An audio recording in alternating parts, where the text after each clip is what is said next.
Hello students, welcome to Kushmanda academy. और आज मैं आपसे बात करूंगा एससीएस एग्ज़ाम के लिए एक बहुत ही मोस्ट एक्सपेक्टेड टॉपिक पर। और जैसा कि आप जानते हो कि हमारी टैगलाइन है कि क्या पढ़ना है और क्या छोड़ना है। अगर स्टूडेंट को ये पता चल जाए तो उसका एग्ज़ाम क्लियर हो जाता है, क्योंकि हर चीज़ पढ़ी नहीं जाती है और हर चीज़ याद भी नहीं रहती है। तो एससीएस में हमारा रिजल्ट बहुत ज़्यादा रहा। और तो चलिए, हमारी कोशिश रहती है कि जो आपके 100 क्वेश्चंस आने वाले हैं एग्ज़ाम में, वो सब के सब कवर हो जाएं और हम आपकी पूरी हेल्प करें। तो अभी मैं बात करूंगा इम्पोर्टेंट गॉड्स एंड गॉसेसेस और अराउंड द वर्ल्ड, जो देवी देवताएं हैं विश्व के, उनके बारे में हमारी बात है। और कई बार सवाल इस तरीके के पूछ लिए जाते हैं, जैसे कई बार अपोलो पर भी आया है, इरेबस पर पूछा गया था सवाल। ठीक है, तो कई तरीके के सवाल पूछ लिए जाते हैं। तो पहले ग्रीक गॉड्स की बात कर लेते हैं। तो ग्रीक गॉड्स में आपका अपोलो है। तो Apollo was son of Leto Zeus, और he was born on the island of Delos, और he and his twin sister Artemis, also an Olympian, shared an aptitude for archery. The nine muses were companion of his. They were goddesses known for inspiring an art and music.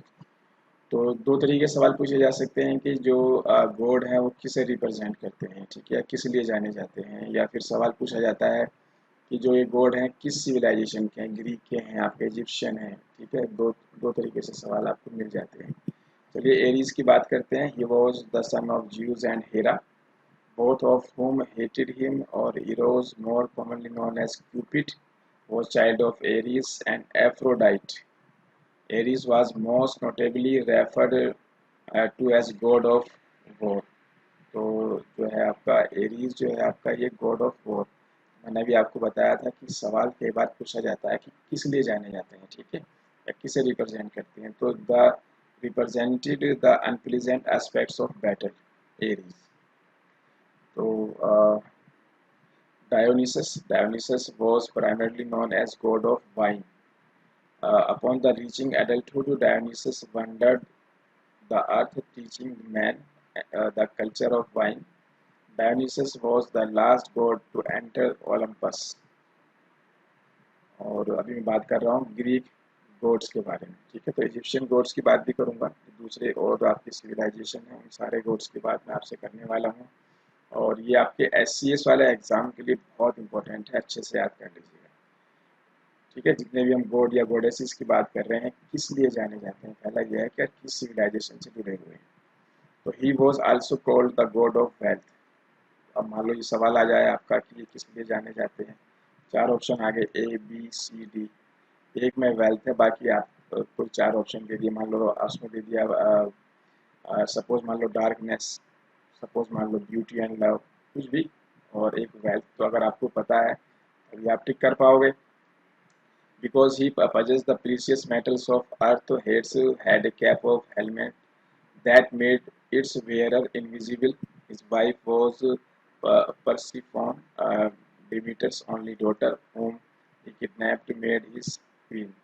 तो आपने याद क्या रखना है, किस mythology से जुड़ा हुआ है हेड्स आपके, और किस चीज़ के देवता है। ठीक है, 2 पॉइंट आपने याद रखने हैं। चलिए आगे बढ़ते हैं। अगले हैं आपके हिफेस्टस। हिफेस्टस, क्योंकि जो हम बात कर रहे हैं ना, ये स्टैटिक जीके पर बात कर रहे हैं। जो आपका एससीएस वाला एग्जाम है उसमें स्टैटिक जीके के क्वेश्चंस पूछे जाते हैं। तो अगला है आपका, तो was the only ugly god among perfectly beautiful immortals. He was workman of the immortals. He made their dwellings, furnishings and weapons. Hephaestus is known as the god of fire. God of fire, ये बात आपको याद होनी चाहिए। Greek है, ये आपको पहले से पता है। चलिए आप मेरी बात समझ गए होंगे कि किस तरीके के सवाल आपसे वो पूछ सकते हैं। बहुत ज़्यादा आपने नहीं फैक्ट याद करने हैं, दो चीज़ें आप याद रखिए। अगला है आपका Hermes. Hermes was considered the trickster due to the cunning and clever personality. He primarily served as herald and messenger of gods. Hermes was born in cave on a mountain in Arcadia, or he was conceived and born within the course of one day। ठीक है, और अगला आपका Poseidon. Poseidon was allotted his domination after fall of Titans. He wielded the trident and three bronze spear, and this image of him, it's reflected in art. Poseidon was most notably god of sea and protector of all waters। ठीक है, तो जैसे India में भी आप देखते हैं ना, काफ़ी सारे हमारे भगवान इंद्र देवता हैं, वरुण देवता हैं, तो सूर्य हैं। तो ऐसे ही जो अलग अलग माइथोलॉजी है, अलग अलग सिविलाइजेशंस हैं, वहाँ पर उनके गोड्स की मैं बात कर रहा हूँ। तो स्टैटिक जीके के लिए सवाल आपके एग्जाम में आएगा। ठीक है, चलिए तो आगे बढ़ते हैं। और Zeus was father of famous Greek hero Hercules. The name Zeus means bright or sky. His weapon of choice was thunderbolt, made for him by Cyclops. Erebus in Greek mythology often conceived the primordial deity representing the personification of darkness. सवाल आपका यहाँ से आएगा darkness. For instance he saw it Yogi identifies, बाकी आप पढ़ सकते हो। बाकी डार्कनेस पे सवाल आएगा, ग्रीक गॉड है और किस चीज़ के देवता है। चलिए अब ओलंपियन ग्रीक गॉडेसेस के बारे में बात कर लेते हैं, देवियों के बारे में। तो Aphrodite was god of fertility, love, beauty. और during the Trojan war Aphrodite fought on his side of Paris.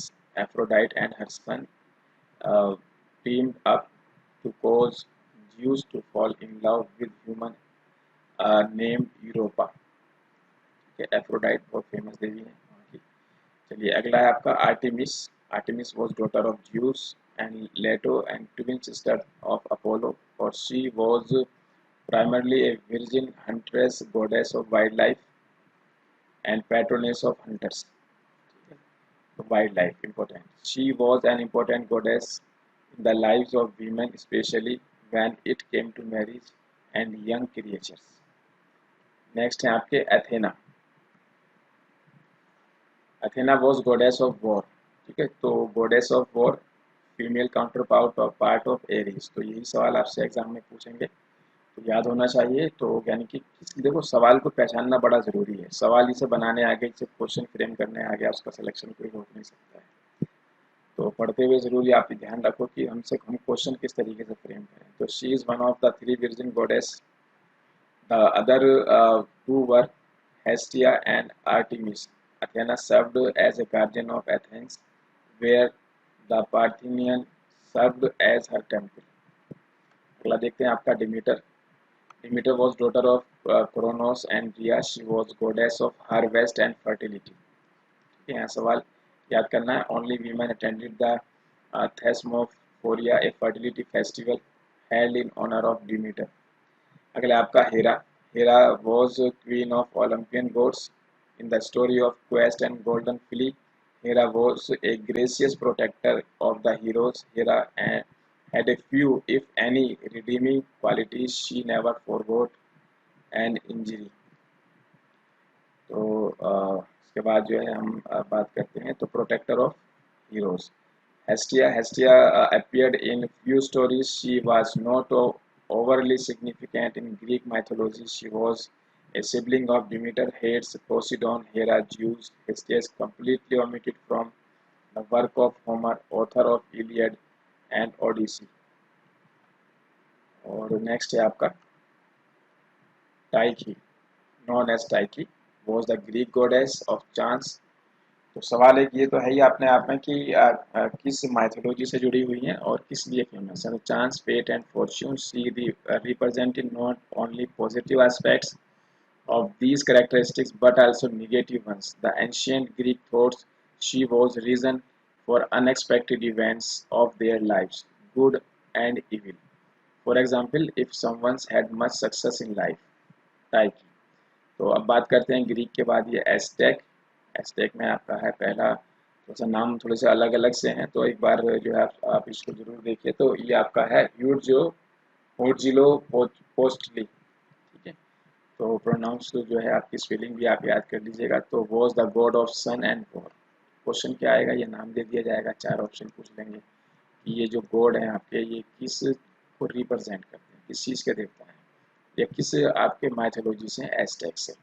तो he was patron of Aztec, capital of Tenochtitlan, और where Mexico city now stands. आज के time में Mexico वाला इलाका। Aztec built a great temple there in his honor, sacrificed many human to him.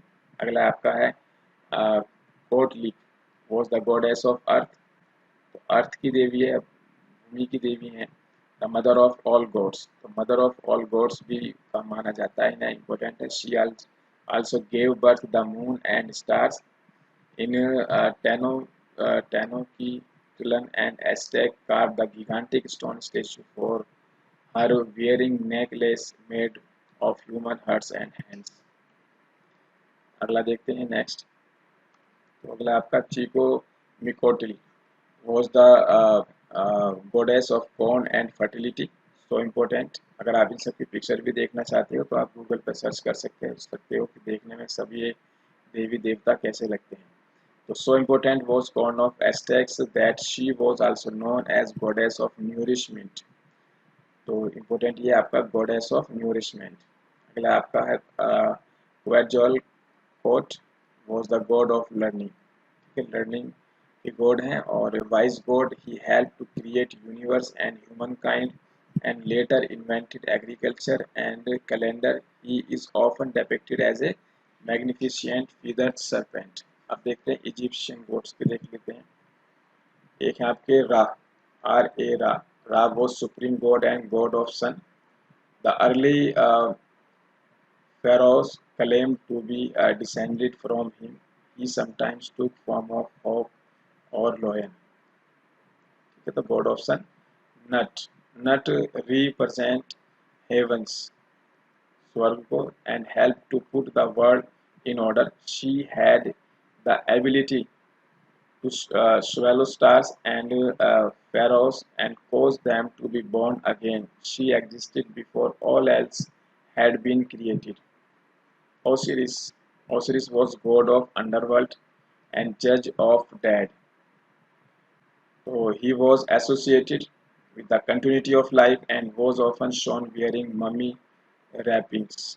तो mummy wrappings के लिए कौन से god हैं? Osiris और god of underworld, judge of dead। अगला आपका Isis, Isis invented agriculture. She was the goddess of love, healing, motherhood, fertility.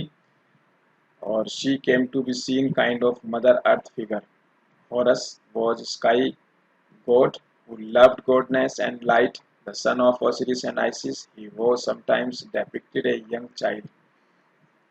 Thoth was the god of wisdom and magic। देखो ये तो आपको पता ही होना चाहिए कि ये जो देवताओं के नाम मैं बता रहा हूँ आप लोगों को, तो किस लिए, किसको रिप्रेजेंट करते हैं, ये जरूर याद होना चाहिए। तो ही वॉज बिलीव्ड, और किस माइथोलॉजी से जुड़े हैं, तो he was believed to have invented writing, astronomy and other arts served as. तो बहुत सिंपल है, आसान है, दो दो फैक्ट आपने याद करने हैं सबसे। अगला आपका Nephthys was the goddess of dead. She was a kind of understanding companion to newly dead as well as to those left behind. Mayan, तो ये आपका Hunahpu was god of the sun and the father of first humans. Hunahpu the great hero, तो Mayan mythology की बात कर रहा हूँ मैं यहाँ पर। The great hero with his brother he defeated the forces of death and went to the rule in heavens। Huracan was the god of storm and wind, or when the first humans made him angry, he swept them away in the violent flood। The word hurricane comes from his name, तो Huracan से hurricane word मिला है। और इसके बाद है आपका एक्सकेल was the goddess of moon, protector of pregnant women। She was often depicted as an old woman wearing a full skirt and holding a serpent। Char was a god of agriculture and a great friend of humankind। He brought them rain and used his vast tail and fangs to protect planted fields। और इसके बाद आपका इत्जामना was the state god of Mayan Empire and founder of its people। Corn, chocolate, writing and calendars were among his many gifts to them। अगला आपका है Norse mythology. Norse की बात कर लेते हैं, तो इसमें आपका Odin, Odin was supreme god with his brothers Vili and Ve, the creator of world, creator of world माना जाता है। He was also ruler of war and wisdom. Frigg, he was goddess of sky, marriage and motherhood। It was believed that she knew the fate of each person, but kept it close secret। Loki was god of mischief and death। He liked to invent horrible ways to harm the other gods. His nastiness and trickery earned him many an enemy. Freyja was the goddess of love and fertility. She was very beautiful and enjoyed music and song. Fairies were among her most beloved companions. Balder was the god of light, peace, and joy. A kind and gentle god, he was slain in a plot hatched by Loki, or she was greatly mourned, especially by his parents Odin and Frigg. तो ये कुछ आपके जो है ना God and goddesses के बारे में मैंने बताया है, तो इन्हें अच्छे से कर लीजिए, बहुत इंपॉर्टेंट हैं। और बाकी SCS एग्ज़ाम के लिए हमारी ऑनलाइन क्लासेस भी चली हुई हैं, स्टडी मटेरियल का प्रोग्राम भी अवेलेबल है और टेस्ट सीरीज़ भी हमारी चली हुई है। देखो, हमें ये पता होना चाहिए कि हमने पढ़ना क्या है, छोड़ना क्या है। ठीक है, नॉलेज इतनी है कि आप कितने जन्म ले लो तो नॉलेज ख़त्म नहीं होती है, लेकिन यहाँ पर हम आपकी मदद कर सकते हैं। ठीक है, कि जो आपके 100 क्वेश्चंस आपके एग्ज़ाम में आते हैं, तो उन्हें कवर कराने में, जो कि सिलेबस पर बेस होते हैं, तो उसमें हम आपकी मदद कर सकते हैं। तो आप ऑनलाइन क्लासेस जो है हमारी ज्वाइन कर सकते हो, स्टडी मटेरियल भी आप मंगा सकते हो। ठीक है, टेस्ट सीरीज़ भी अवेलेबल है। चलिए, तो फिर मिलते हैं आपसे, और तो डिटेल आप हमारे हेल्पलाइन और वेबसाइट से भी आप ले सकते हो। तो किसी दूसरे नए टॉपिक के साथ फिर बात करूँगा। Thank you very much. हमारी टेस्ट सीरीज़, स्टडी मटेरियल या स्पेशल क्लासरूम कोर्स के लिए विजिट करें हमारी वेबसाइट kushmanda.com पर, या हमारे हेल्पलाइन नंबरों पर भी कॉल करके आप सारी डिटेल पता कर सकते हैं। So wait for our next video.